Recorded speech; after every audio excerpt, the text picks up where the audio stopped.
April 12th, 2013, from the stylish high-tech above-ground studios of Ribbit Media in Providence, Rhode Island, this is NewsUndies.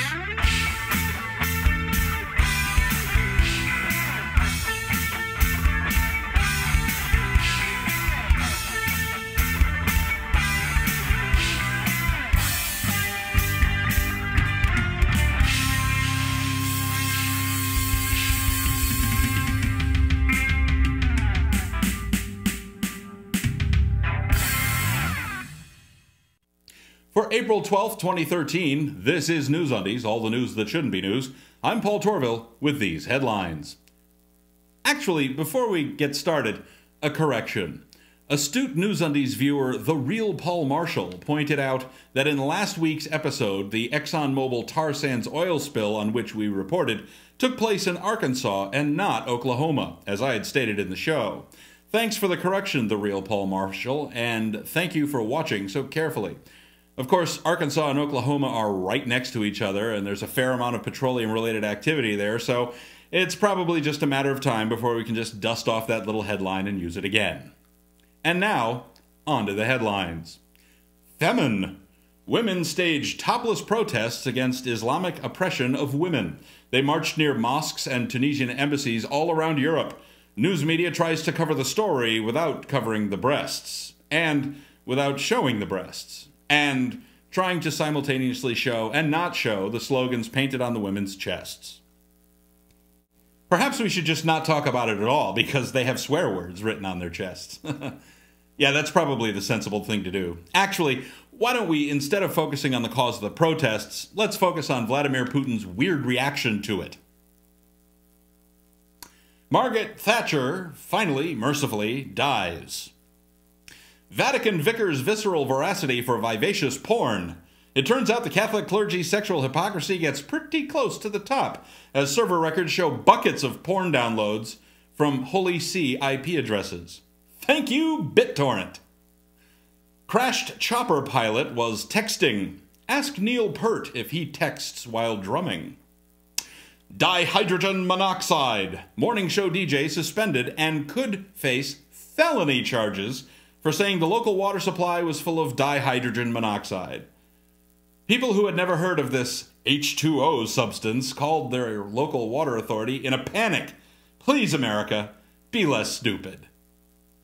Sean Diddy Combs is apparently not diddying Kate Upton.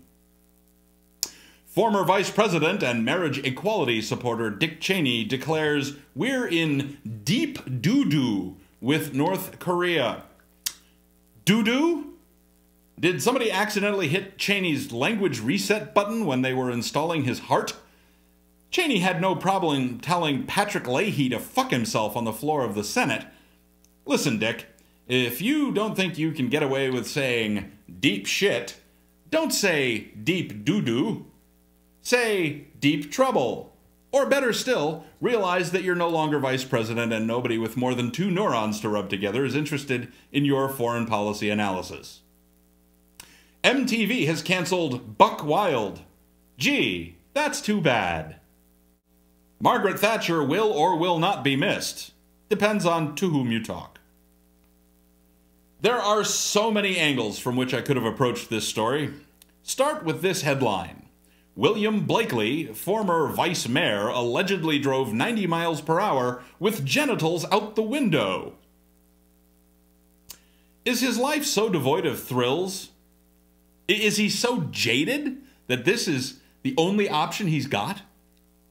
Is he 16? No, he's 30.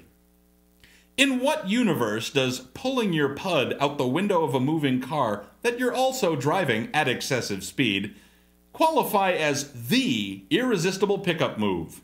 Maybe among lower primates, but I don't know any human women that would fall for that.